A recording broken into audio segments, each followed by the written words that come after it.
personal growth, we appreciate you being here today. And now, on to the show. What's going on, man? Episode 4. Man, we ticking them off, man. Hey, there's nothing wrong with that. I'm okay with that. I'm okay with ticking them off. You know, we're doing it. I will say, and for the people that didn't get to see it, I choked on some water off off camera, and I'm still feeling it. So I apologize. I apologize if this first few minutes is a little rough. So what are we getting into today, man? What are we getting into today? Man, you know, based on kind of that last show, we talked about the American dream, right? Right. And we talked about how I think we get our ideas of what that looks like from society or from family members or from whatever it is, right? Right. And I don't know that we really set it up for ourselves. And so in this episode, we're going to really just discuss, man, defining what success is for you, you know, and what that looks like, and what that is for your life. Right. You know, how that's going to work, how you're going to move forward. I think once you define it for yourself, then it makes life a little easier because you're not trying to live up to somebody else's expectation at that point. Right. And then, I mean, that's right out the gate. That's what it is, right? I think that it's the expectation. It's somebody else's expectation that always leads people to feel like they're not successful, right? Because you know, it's always, hey, you should be doing this or you should be doing that. You know, it's what you're being told, and or you're being raised to live up to your parents' expectations, or you know, your husband's expectations, or your wife's expectations, or your boyfriend's expectations, or whatever it is, your friends' expectations of you. And you know, very few people focus on what is success for them, and then branch it out from there, right? So I mean, I was reminded, man, when you were saying that, I remember, and we've both seen them, right? Yearly reviews. And you have to, you know, sit down at the end of the year and you come up with this scenario of what success looked like for you in that year. Right. And your successes and your failures and your all of your work in that year, even your demeanor and your attitude are all factored into this, you know, this review that says whether you were successful or not. Right. Whether you met expectations, were above expectations, or below expectations. And those were literally the words on the freaking thing. Yeah. Right? Exceeded expectations, met expectations, or needs improvement, or some kind of some crap bull like that. crap like that, right? And it's funny. I don't want to sidetrack at all, but you know, you talk about those yearly reviews. I just had to write mine yesterday. You wrote your own. I had to write. So, and that's what is so frustrating about it. And I think that does play into a level of people's thoughts of themselves and their level of success, right? You know, because you think about those things, and it's funny because what happens is, and you know, I mean, most jobs are generally the same here, but they tell you, okay, well, it's review time. So what we're going to do is you're going to do your self-assessment, and you're going to say how you feel about yourself, right? And how you feel your success was. And so you put down there, and some of them, you know, some people lie and they think they're better than they are, but I'm pretty honest on my self-assessments, right? And this is how I feel that I did. And then you have to sit there with your boss or a panel of people, whoever, and they say, okay, well, we told you to say how you felt you did. Okay, well, we're here to tell you now you're wrong. You're wrong. Right. Yeah. Everything you said was wrong. I disagree. You said, right? That you suck, and let me tell you why you suck, you know, and because you didn't hit this metric or that metric, right? And at the end of the day, though, is that fair? Because, you know, you look at the job and let's just say, like, when you make projections, right?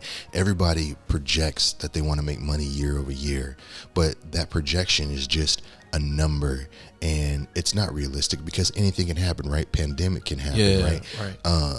And that's like the most extreme scenario. But the thing is if someone makes a lofty projection that says, hey, you know, if you're a sales manager and then the projection for the store is you have to meet plus 10%, and then that goes on your review that you didn't meet that 10%. You came in at 5, so you're not a outstanding performer, right? You know, because you know you still achieved more than the previous year. That's a success, but you're not going to get a good mark because you didn't hit the number that may not have even been realistic, right? But now you're beating yourself up because you're being told that you're a subpar performer based upon a metric that, you know, who knows, that they just threw to a board to see if it'd stick. Bro, we live our lives on that self-assessment, our self-assessment, and somebody else's assessment of what we believe to be good or bad, right? Yes. And we sit in situations, we sit wherever, at the dinner table at home. Right. And we evaluate somebody else's assessment of us, right? Of our success or of our failure. It doesn't have to be in the boardroom. We do it every day, right? We can sit right here at this table and you and I could go at each other about successes and failures. And if you or I doesn't know within ourselves what success was or able to articulate for ourselves what that looks like, then I'll take on what you said and I'll believe it. Right. And it'll put me into a tailspin in how can I be better, or I'll never be good enough. Right. You know what I'm saying? I'll never be able to be good enough. I think one of the things that we can kind of sometimes, even in the self-assessment, we sell ourselves short. And that's been because of the negative communication that we've had internally. Right. And sometimes I know in the self-assessment, sometimes I would rate myself lower trying to be humble. You know, or trying to right? And not acknowledge the great year or the great success or where were the successful parts. Yes, I might have need improvement here, but over here in the development of people, there's nothing you can do. Exactly. Right. And so, yes, I may not have made the 10% increase that year, but my retention was great. Right. In a pandemic. Right. Where people were just going home and taking unemployment because it was easier. I had a retention rate that's higher than this, that, or the third. Right. And that's just a specific example, but that's an idea of how I can say, okay, how do I define success? And in order for us to define success, I think for ourselves, we actually have to have set a goal to know if we met it or not. Right. And so if we never set goals, or we never, kind of have a thought process of where we want to be in a year, or where we want to be, and not trying to set up all of these, these dreams. We talked about it in the last episode. Yeah. Not creating these lofty dreams that aren't attainable. But I think we still have to have some benchmarks along the way, that then help us to realize that, there is success here. There is success because I reached that goal. I reached that marker. I did this, I need help here. So let me find it. That's success. Is acknowledging that. Right. And so I think success comes in a lot of different ways, but we have to be open and have our eyes, ears, our senses open to realizing it when it actually occurs. No, I agree. And I think that would, it's just weird because I think the mass majority of people don't acknowledge the success that's there or the success that they do have enough. And I don't really know why that is. I don't know, like I said, it's because they're trying to be humble. I don't know if it's because, they've just been beaten that, they're not to the level that they want to be at, so they're not successful, or if they don't want to be seen as being the cocky or whatever it is, right? And I think that all those things are different. You know, they're different, right? Like if you're acknowledging success and it's legitimate success, and you're saying I did this and it's you really did it, then that's one thing, right? And I think that you should be happy about that. You know, I do think that we spend more time looking at what everybody else thinks and what everybody else views, and trying to figure out how we can skew or change their perspectives, you know, of what it is. And not enough people are saying, hey, you know, I did good. Yeah. You know, Right. I did good, you know. Man, I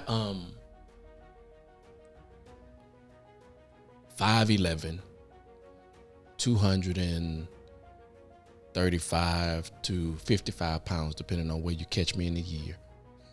Right. And I use humility as a scapegoat sometimes, right?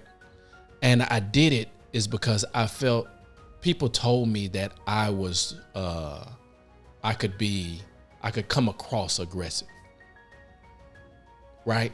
When it actually wasn't me coming across aggressive, it was me being confident. Right.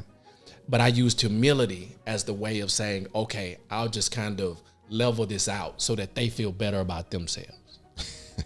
Right. Right. You know what I'm saying? And I won't take credit for that. And I won't prove my point.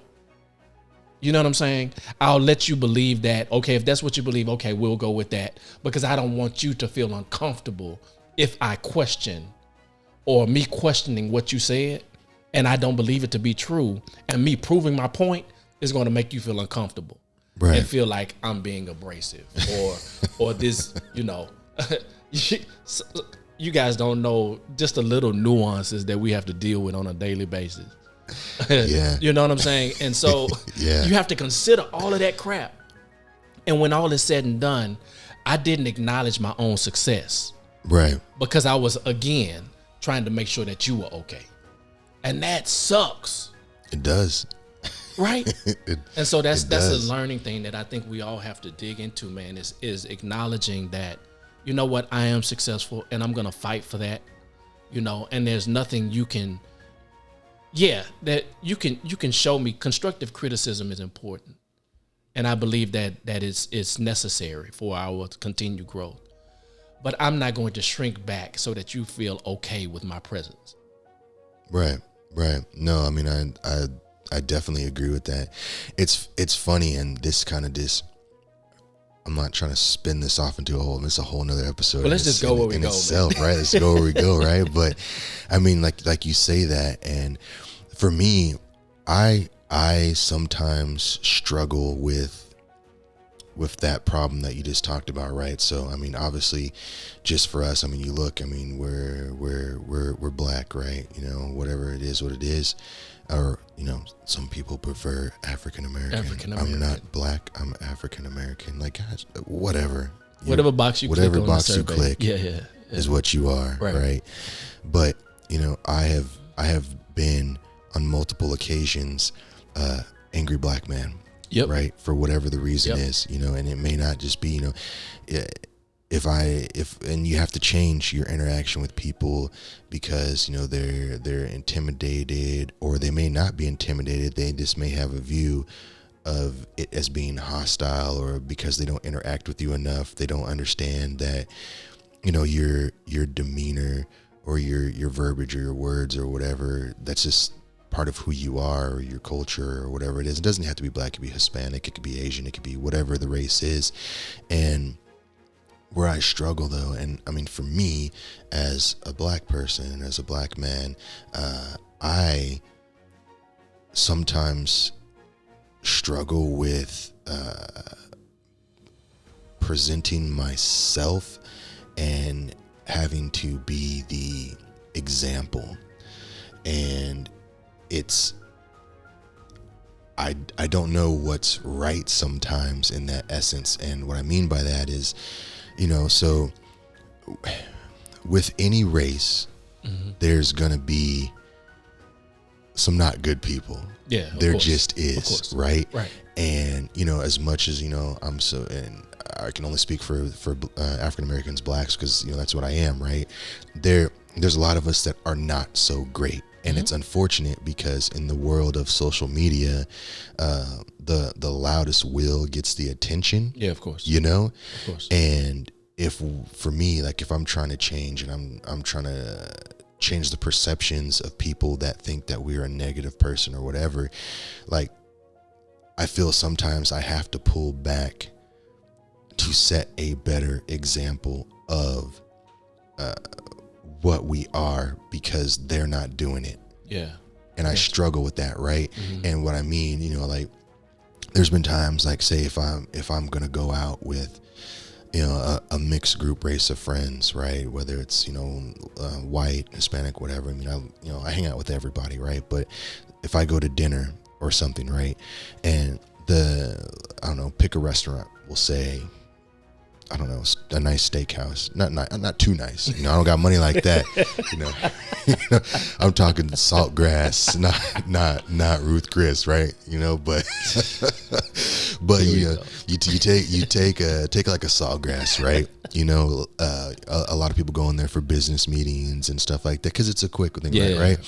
And if I go with my white friends and they can walk in there with basketball shorts and a t-shirt and it's okay. Yeah. But I have to go. Like I need to get dressed. Yes, sir. Because I feel that I need to be like, and you have to be the representation. And of something different. Exactly. And it's frustrating because at the end of the day, like if anybody knows me, they really know me. They know I like Dickies shorts. Yeah. I'm California. I'm right. Dickies shorts, the socks, the low top shoes and a t-shirt or a tank top, whatever. Right. Like that's me. But if I do that there, then I'm the hoodlum, I'm the gangster, I'm the whatever, And I don't know. So I do struggle because there's so many people that say I don't have to change who I am. And you shouldn't necessarily have to change, but that's the thing is like, you think about people or you think about like the human rights activists or the Martin Luther Kings or like the whatevers, like, do you think that they wanted to be up there and take all the stuff that they want? You know what I'm saying? Yeah, like, right. I don't know. I struggle. I'm not saying that I'm great like them or I'm doing anything of that, but like I always find myself, and I don't know where it came from. Maybe it was instilled for me from my mother. You always have to have that appearance. Yeah, I mean, bro. I mean, honestly, I think that's a thing that may be cultural. Because my dad, my parents, you don't go out of the house looking a certain way, right? You have to be put together. You have to do this. You have to do that, right? Make sure your shoes are shined at all times. And I believe those things are good things, not even culturally built. I believe those are things that we just need to just have to do, right? Right. And I look at it's funny you say that because the wife and I went to True Lux. Like we like True Lux, right? Right, we right. Like good seafood. And the first time we went was for an anniversary. And we were, we dressed up a little bit. Suited and booted. For the anniversary. Right. And we walked in, and this is not a racial thing, but we walked in. It's a visual thing that I noticed. Right. We walked in, and we assumed that we needed to be this way because it said on the website that you had to dress a certain way. Right. And so we went in.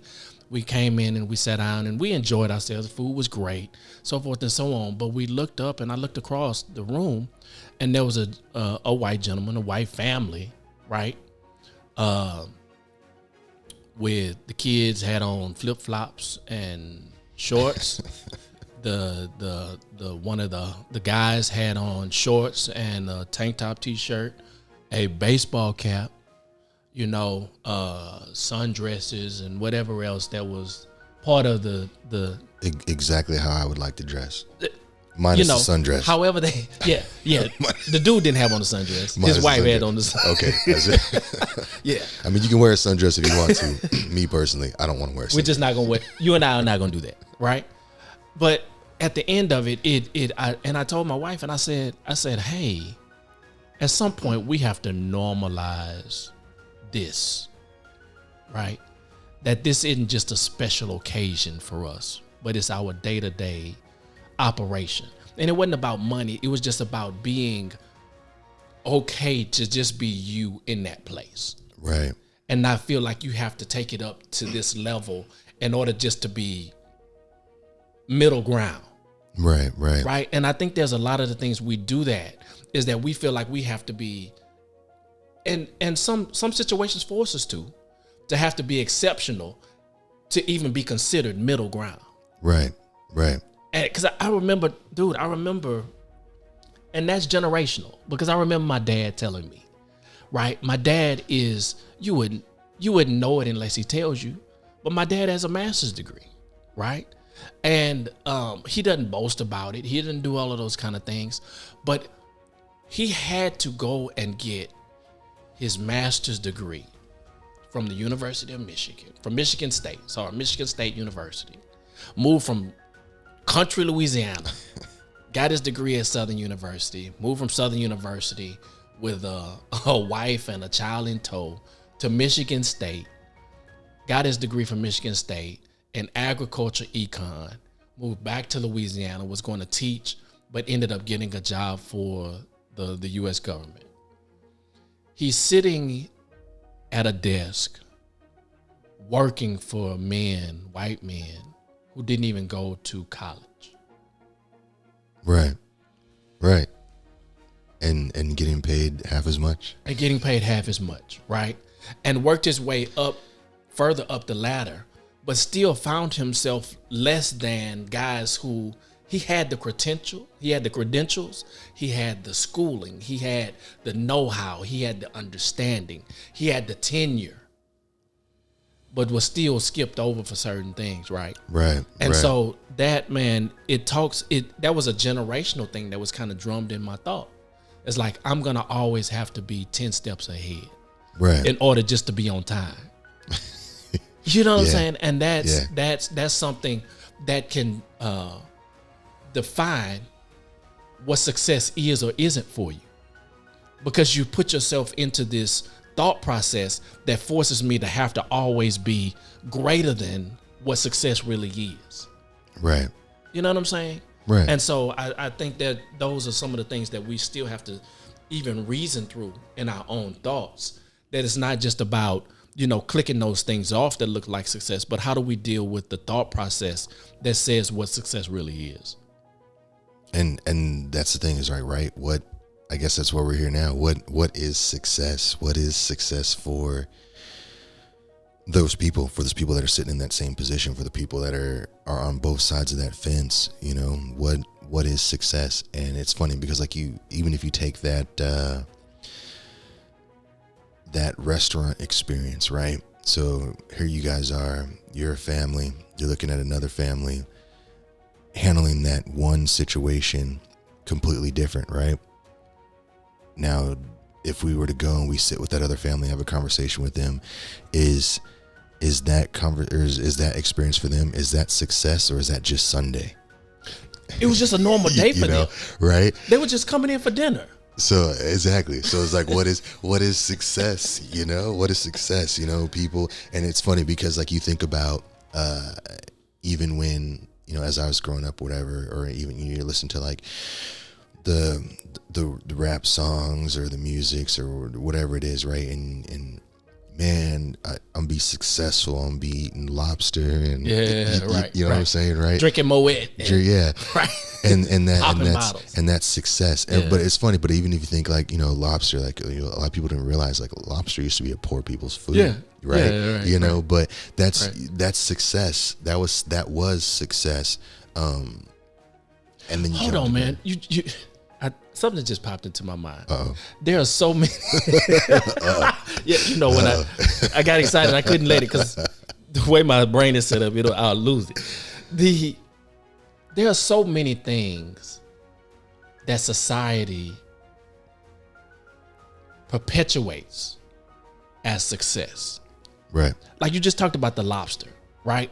And somewhere in time, somebody promoted the lobster to be something that was part of the upper echelon of foods. Right. That then shifted our whole thought process and mentality towards the lobster being greater than really what it really is, right? Exactly. It's a crustacean eating off the bottom of the Bottom sea. feeder. A Yeah. bottom feeder, all of it. Yeah. But we will pay $150 for a Maine lobster, right? What happens in that again? Society then creates these norms. Bro, I read this. I was actually mad. I was looking for my wife's wedding ring, right? And I was reading the story Diamonds. of diamonds. Oh man, don't even get me started on diamonds. And I was so aggravated that I'm paying this much money for something that had zero value. Zero. That is literally one of the most easy to get things. Yeah. Had no value At all. But now society has created this idea that it has to be 5, 10, 15 carats, and it needs to cover your whole all your fingers, right? And we now strive for that. If I don't have that, some women now believe that, he's not good enough. And we miss out on great relationships because our expectation is that if it's not 10 carats, Yeah. Yeah. if my finger no longer can sit high with the rest of them because it's too heavy, then it's not good enough, right? That's not successful. Exactly. And Man. I think but that right there, I mean, it's funny, even though it sounds like an offshoot, that does play into success and Yeah. what does success really mean, right? Because like I said, we talk about lobster. For a lot of people that don't know, right? Like I said, they used to serve lobster to people in jail. Like that was Dude, come on, man. yeah, trash food. Yeah. It was trash food. Right. And same thing with the diamonds. So many people think that, and the kids that grow up, and the younger ones, they don't realize, they see people, with the big chains and this and that.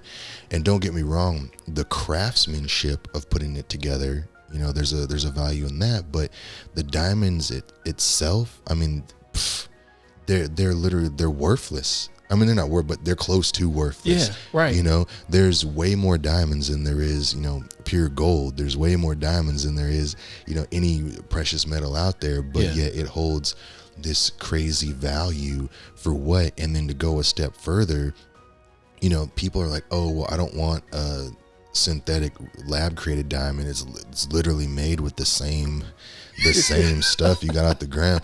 Like you want, It's just a quicker process, yeah, right? it's faster, Yeah. right? You can't tell the difference to the human eye, but in their mind, right? Because then it's tied to $1 because this one's cheaper. It's not right? valuable. It's not valuable. I mean, right now, because they say Come on, what, man. and I could be wrong, but I want to say it's De Beers is the one that started the whole. I think, I don't remember exactly who it was, but yeah. That started the thing to make it seems like the diamonds is what love was. And it was they an sold that. advertisement, Yeah, right? They sold that because before then there wasn't diamond rings. No. It was like, oh, here's this thing. If they released all the diamonds that are already out of the ground to the populace, them things would be cents a piece. Yeah.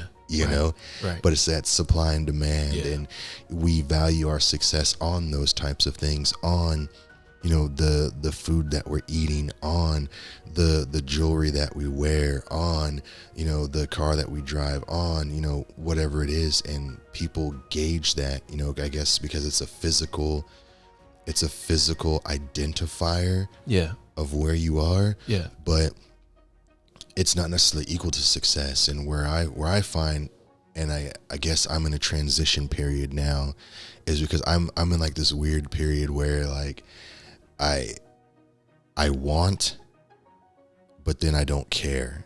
I want, but then I don't care. Okay. And so what I mean by that is like, okay, like, I don't know, from the most simplest examples, like shoes, right? I buy a lot. Well, first and foremost, I only wear one brand, but I buy another brand because they sell for more, right? Okay. When you choose to get rid of them. Not saying that I like to resell them, but if you don't want them anymore, right? And I buy things because I want to own it and say I owned it. I had it. I had the experience of being able to have it for whatever the significant value is, and then I get rid of it. But for the example of shoes, right? Like the new hot shoe comes out and someone can get that shoe and they pay $600 or $700 or $1,000 or $10,000 for a Dior Air Jordan 1 or $20,000, whatever it is now, right? And to them, that's that level of success. But then the new thing comes out and that one is still cool, but it's not, you're not there. Yeah, right? Your success right. level drops. Right. And for me, like I'm swaying between, because it's like I get these things because I feel like, okay, I'm successful, I'm treating myself, or this means that I'm doing well. And then once I have them, after I have them for a little while, I'm like, in all honesty, this don't mean shit. Yeah, I got you. I don't need it. I don't even wear it. Like right now, if you go in my closet right now, I got probably at least in my main walk-in, probably 14, 15 pairs of shoes that haven't even touched the ground. Gotcha. Right. And I bought them because I liked them. I bought them because I thought it was success, and I haven't worn them. Yeah, I got you. So, and I don't look at them. They're not on display. They're not, Yeah. whatever. So They're just sitting in the box. yeah. So what does it really mean to me? Right. And then I get to this phase where I'm like, you know what? I don't need this. I don't need to have these things. And I think that it's hard for people in general to, I think you go through phases, because it's an ongoing struggle to try to find what success means for you. And I guess maybe it should be, right? Because if you think about where you are right now at your current age, Mm-hmm. your idea of success today wasn't your idea of success when you were 10 Completely different. or Right. 8. So right. So is there a definitive answer? I don't know. I think it's a growth. It's part of the growth process, right? And just like you said, a 10-year-old success is going to be different than a 40-plus-year-old success. I want all the right? pizza. Yeah, right. We won the baseball game. That Yeah, was really. successful, right? But today, finding my glasses is a success, right? Oh man, I lost a Make pair sure of I don't lose sunglasses keys, right now, and I'm pissed. And I would feel so happy if I could find them. I don't know where they are. That would be success. Yeah, but that would be success. That would be success, man. But while you were talking, because you talked a lot about exclusivity, right? And the diamonds are valuable because, there's not many of them, or we create this value. Man has given it a value. Right. The right. lobster has been given a value, right? The shoes, the Dior Jordans have been given a value. Right. And man gave them that value, and we were willing to pay for it. So we determine the market value of a particular thing based on what we're willing to pay for it. Exactly. Okay? And so if we talk about our success, if we look at our own lives, we are more exclusive. You are more exclusive than anybody else because you're only you. There's Right. no other one. Right. You are the only one that's been made like that. I'm the only one there's nothing more exclusive than you and I Right. in our own individual lives, right? And so at some point, we have to value our own exclusivity so much so that we give it a value that we're willing to pay. And we're not settling for anything less, right? Right. Somewhere in this situation, you and I, everybody watching, has to decide that I am a Dior Jordan. There's not many of me. Actually, there's only one of me. And whether it doesn't matter if I'm in a box or if I'm on a shelf, my value is greater, is only determined by how much I determine the market rate to be. Right. And right. so if internally I don't believe I'm valuable, if I don't believe that I'm successful, then those things will never align themselves up with anything that's going to produce growth for me. Right? And so if I never see the little small successes as valuable, then they never will be. I'll always find myself in a level of a teetering between depression and a smile. Right. You know, That kind of, yeah. You know, I'm good today, or I'm good right now. But any little small thing can come and shift that. Is because change it. It changes it immediately. Is because I hadn't put enough value in my own success. Realizing that I determine it. Right. I determine it. If I give it over to hand it over to somebody else, then they then have control over it. Right.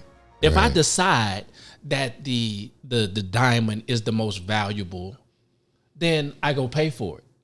But if I decide that I don't want the diamond is not valuable to me, then I can go out and I can find a smooth stone out in the yard and get that thing and put it on a chain and create value. Because if I give it that, I have the power to give it that value. Right. I have the power to create that wealth for me. And whether you like it or not, I don't care.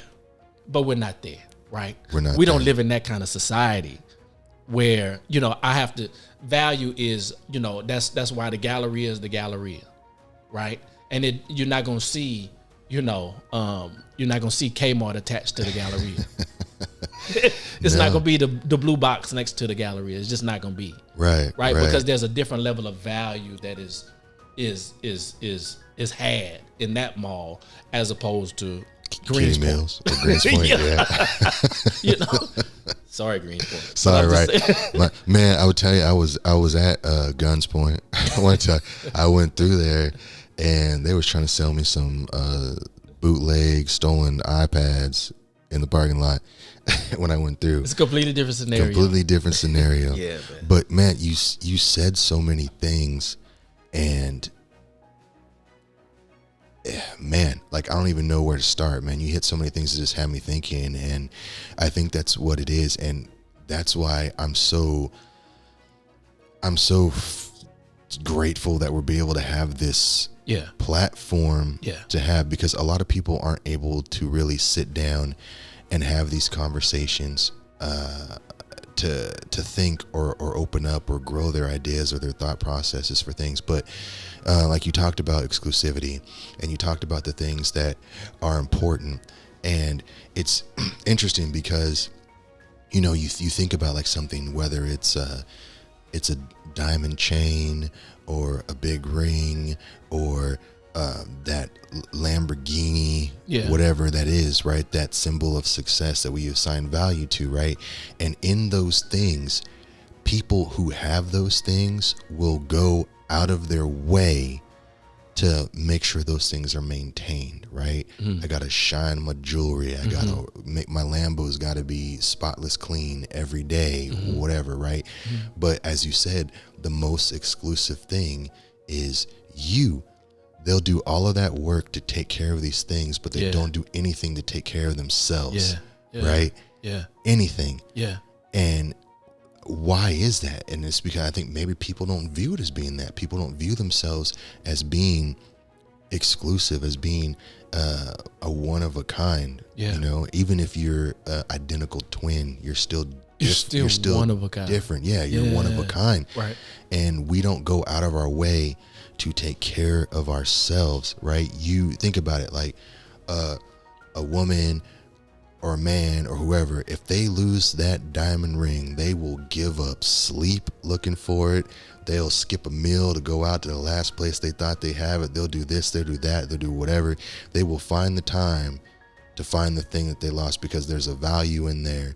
But you won't take 10 minutes out of your day to meditate and clear your head, or to drink a bottle of water, or to, you know, like when you think about how stupid does that sound? You know, something that has no value. It has no value because we said it has a value. We gave it a value. And even then, you know, you talk about success, and one of the big things that I do, and I don't shy away from any creators per se, right? But like if I look at a YouTube and I see some of the people now, granted, there are some people out there that make amazing content, make better content than what we're putting out. I mean, we're just starting, right? But they make better content than what we're putting out. And those people deserve a level of respect for that.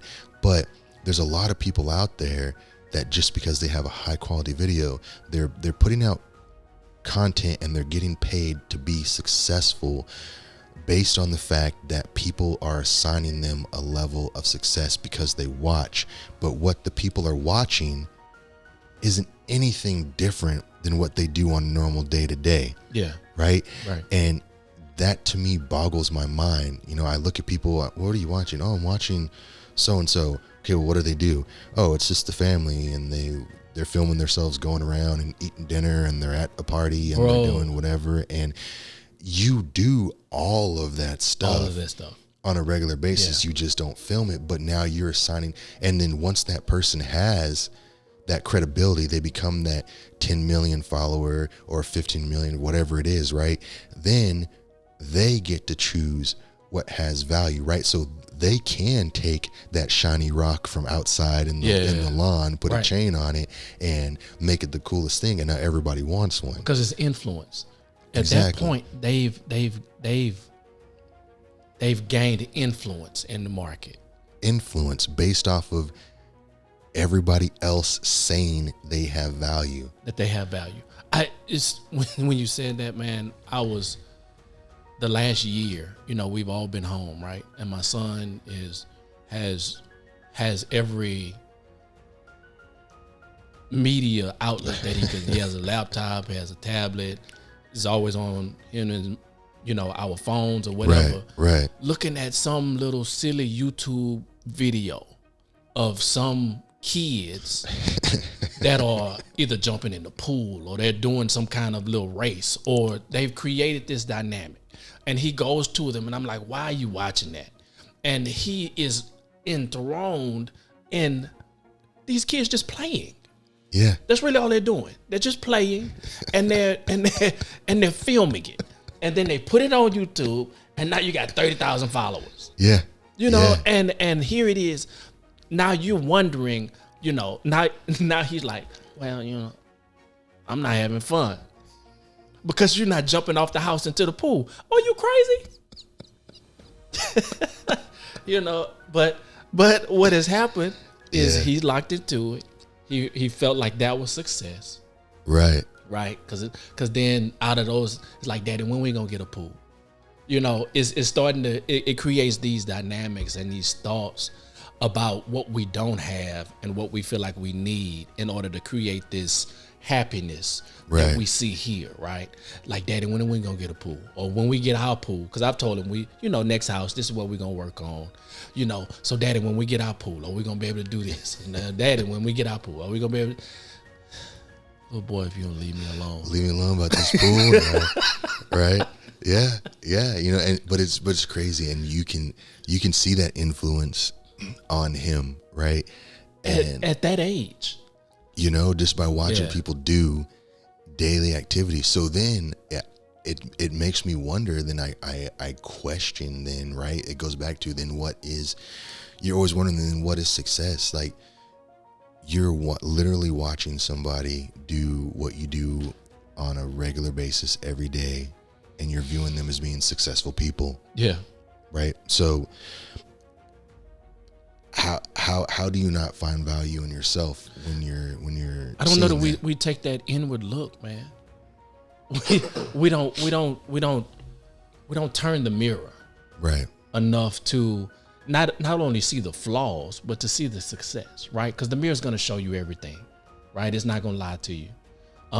You know, but sometimes I think we turn the mirror and we only look for the things that are wrong, that we think we can fix or that we think we can cover up. Right. As opposed to the things that are successful, you know, that are great, that are that define us in ways that we couldn't even imagine, right? And so this whole situation, this whole conversation, right, didn't start off like this, right? But defining our own success is taking an inward look for me, just in defining it right now with what we've just talked about.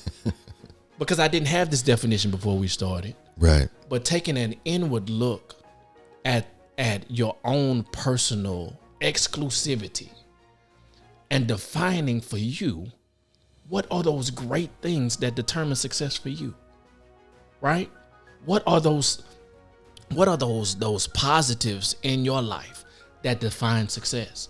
Right. Because if you give them the value, then they're valuable. Exactly. Right. But that's the truth. That's the truth, right? And it's funny because you say that, and then what pops, when you say that, it pops in my mind, I guess, is one of the things that always also is influenced by others, right? Is self-esteem. Yes. Right.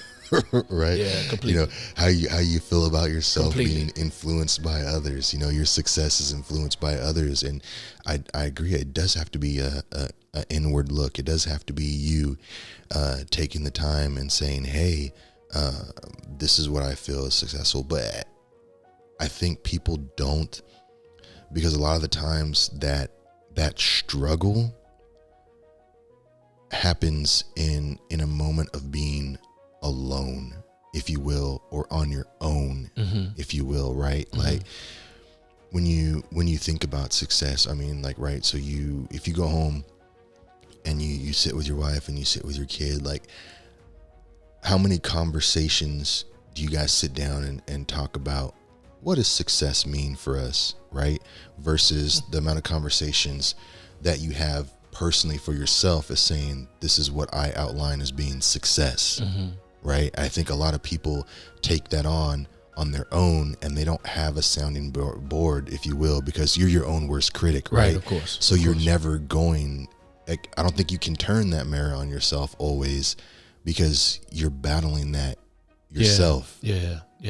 You know? Right. And I don't know, does it mean that we need to have more deep, meaningful conversations, right? Do we need to have more conversations with people, you know, because the conversation changes, right? Or if I get together with my friends or whatever, even, you know, the people that I interact with on a regular basis, right? Like if I have a conversation and we get in a group, we get a bunch of us, all the friends get together and we talk, we're not really digging into those types of situations. It's always BS, you know, funny stories or whatever, but no one's bringing in those problems. No one's bringing in those, you know, hey, You what can't do you look think weak. about? Who's gonna look weak in that? Exactly, right. And that's the problem, though. Imagine you having this weight on you. You know, it's you hanging out with everybody. You come in and be like, "Oh man, I just had the worst week," and one little tear comes down your cheek. Oh, you the punk of the group at that point. Oh no, you are, and but that's the problem, though, right? and you see, because you are going to be that person, and that's what it is. I mean, I wouldn't do it, you know, right. But I'm telling somebody else to do it. But no, I mean, ultimately at the end of the day, but that's the point where it needs to get to, right? Because, you know, you think about, like, we can sit here and we can have these conversations and we can get to, you know, we can dive in and we can go deeper in these conversations, but then we can still come out and laugh and have fun while we're doing it, right? And still leave here with an idea or another thought we didn't have or whatever. And I think that I would hope that could be incorporated more into people's lives and they have more conversation, right? Yeah. They have more conversation around it and say, what does that mean? I think you get one of the things that's important, I think, in even what we're saying, right? Because we have a broad view up here that you and I are talking about. And we're drilling it down to smaller things, right? So we talked about the broader success. We're drilling it down to ourselves now, and we're taking responsibility for our own success and what that thought process is. But I think one of the things that, you know, we talked about in an earlier segment was about our own mental health, right? And sometimes in order for us to be able to see success, we have to unpack all of the negative self-doubt that we've actually put in there, right? Right. Because yes, you are genuine. Yes, you are one of a kind. Yes, you are all of these things. There's no other one like you.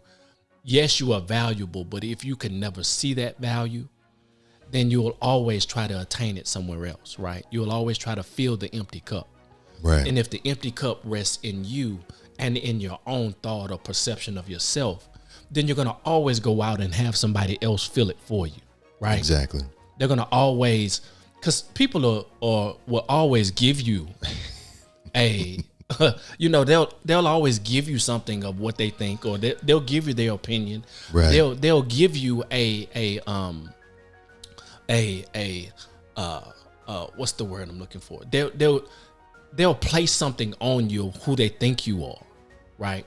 But if you don't have the wherewithal, if you don't have the energy to even fight that thought, then you take it on. It's going to consume you. It's going to consume you. Yeah, it's going to consume you. And so individually, each of us has to take the journey of unpacking the negative self-thought in order to assign a value that's worth it. To assign a market value that's people are going to be willing to pay for, right? Right. You know what I'm saying? In this market today, in this real estate market, people are paying $30,000 and $40,000 more, $100,000 in some cases more than what the asking price was. And so they're doing that is because they're assigning a value to it, because now they found something in it that they really want. They have the resource to be able to give it. And now they're giving more than what you asked for. Right. That's when the life becomes great. Is when you come to the table just being you, and you're able to walk away with more than what you asked for. Right. Right? When your market value goes through the roof. Right. But that's only when you set a high enough mark where people see that it's something worthwhile, right? The houses that are going the quickest have hardwood floors. They have nice kitchens. They have updated appliances. That means they've taken care of the inside. Right. You know what I'm saying? They've painted. And that's the internal work that you and I have to do. We got to, replace the roof every now and then. Update the AC and, clean the carpet at least. Right. I think that what you said right there is they did the work. They did the work. People have to do the work. And I think that is what's missing for some people too, is that they don't either feel they need to do the work or they don't want to do the work. Yeah. Right. So why am I not successful? Okay. Well, you want to reach this end goal, but you don't want to do the work to get there. You can't say that, it's not fair or whatever. You can't say that, you're not successful because this, that, or the other. Like, that does have a lot to do with it. People do have to do that work to get to that next level. And it's difficult. Nobody wants to do the work. Yeah. Nobody wants to. We wouldn't know the success of this podcast in the next 5 years if we didn't start. Exactly. Right. And this, like, the podcast is a perfect example, right? And the thing is like, even this, like, how do we determine the success of this podcast, right? Like, if we post episode 001 today and nobody looks at it for a month, does that mean that it's not successful, right? Some people would say, no, it's not. No one's looked at it in a month. No one's downloaded anything that's on there, right? But you never know. Then you give up, because at that point, well, we did it a month, we did it 5 months, we did it 6 months, and there's no traction. What's going on? Why do we not see this explosion or whatever it is, right? Because it's what you think that success is, but it only takes one person to find it. Yeah. And even let's even drill it down. Without the cameras, without the lights, without the microphones, you and I have had individual conversations over the last 10 years, one off here, one off there. In the last 2 months, in the last 3 months, let's say 6 months. In the last 6 months, you and I have bounced ideas. You and I have strengthened each other more in the last 6 months than we did in the last 10 years. Yeah. And one is because we set a goal and we begin to move towards that goal. For me, if nobody ever likes, shares, or comments, this conversation is a success. Exactly. But we have to define it as that. Because we could easily say, like, I feel like this one right here is one for the books. right number 4 in, and we Number already 4 on in. the way. You know, like dang, you know, where's Oprah? Because we Right. need to we need to sign sit a on the deal. couch. We need to go. It's Yeah, time. you know, instead of Henry and Meghan, call us. You know, we next. So I'm saying that is because it's how you define it. Bro. Right. It's really how you define it. And I'm looking at things a lot differently than I have. And maybe age, that comes with age and experience and all those kind of things.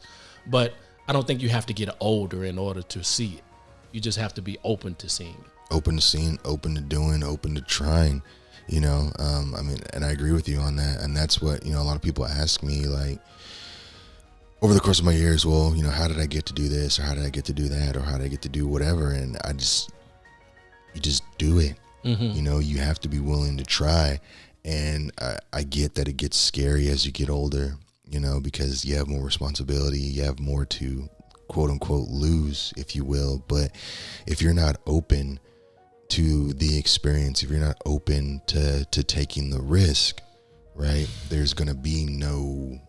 will be no success for you, right? Like if you're going to constantly shut yourself down before you realize what it is that you can actually achieve and do, you know. And I think that ultimately that's what, you know, I try to tell people, and I hope people get that when I talk with them and I have that conversations, you know. But at the end of the day, like, nobody can, like when you say you have to do the work, right? Nobody can do the work for you. It doesn't matter. It doesn't matter if you religiously watch every one of our episodes. It doesn't matter if you pay $20,000 to go to a seminar to listen to somebody talk and whatever it is. None of that stuff matters, or if you're not going to do the work. Yeah. You know, you've just spent money on a seminar. That's all you did. Right. That's all you did. To be able to say that you went, you know, and maybe you got credit for it. But at the end of the day, if you're not going to apply what you went to get, then it was a waste of money. It was a complete waste of money. It was a waste of money. What's not a waste of money is subscribing to the Patreon for DM Combo. For that deep MC right. conversation. Exactly, right, on YouTube, link in the description below. But that is not a waste of money, right? Because that will continue to help us make content. Man, where can they find us? Where can they find us? Oh man, they can find us on Instagram at DM Convo. They can find us on Patreon at DM Convo. They can find the audio versions of all of our episodes on the top streaming platforms, right? You can find us on Buzzsprout, and you also be able to find us on Apple iTunes, Google Music, and the Amazon Audio as well. DM Convo for everything. Of course, you can also find us on YouTube, like I said before, with the links to the Instagrams, the Buzzsprouts, and the Patreons in the description or in the banner. So anybody that wants to continue to grow with us and have these deep, meaningful conversations will be able to find us right there. Yes, sir. Like, share, comment. We definitely want to hear from you guys, and looking forward to growing with you. At the end of the day, we want to grow together. Exactly. So I think with that, man, let's close this one out. Episode 004. We're just gonna leave it there. We're gonna let the music trail out and call it a day. All right. Take care.